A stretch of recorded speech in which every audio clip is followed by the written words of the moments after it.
ఇక ఈ ఘటన జరగడానికి కారణం అల్లు అర్జున్ రావడమేనని, అతను రాకుండా ఉంటే అసలు ఈ పరిస్థితి తలెత్తే ఉండేది కాదని సర్వత్రా అభిప్రాయపడుతున్నారు. తాను షో చూసేందుకు వస్తున్నానని అల్లు అర్జున్ ముందుగా ఇన్ఫర్మేషన్ ఇవ్వకపోవడం వల్లే పోలీసులు అంటున్నారు.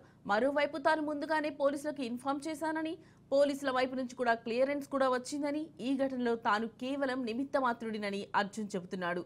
అయితే దీనిపై పోలీసులు లీగల్ ఎక్స్పర్ట్ ను సంప్రదించాకే రంగంలోకి దిగడం ఆసక్తి రేపుతోంది. Pushpa first version super success కావడంతో సెకండ్ వర్షన్ మీద విపరీతమైన అంచనాలు ఏర్పడ్డాయి. దీంతో సంధ్య థియేటర్ కు పెద్ద సంఖ్యలో అభిమానులు, సినీ ప్రేమికులు తరలివచ్చారు. ప్రేక్షకులతో పాటు సినిమాలో నటించిన కీలక నటులంతా థియేటర్ కు చేరుకున్నారు. అయితే వారంతా వస్తారన్న సమాచారం తమకు తెలియదని పోలీసులు క్లారిటీ ఇచ్చారు. అంతేకాదు కనీసం థియేటర్ యాజమాన్యం కూడా తమకు ఆ సమాచారం ఇవ్వలేదంటున్నారు పోలీసులు. మరోవైపు థియేటర్ యాజమాన్యం కూడా ఎలాంటి ముందస్తు చర్యలు తీసుకోలేదు అంటున్నారు పోలీసులు.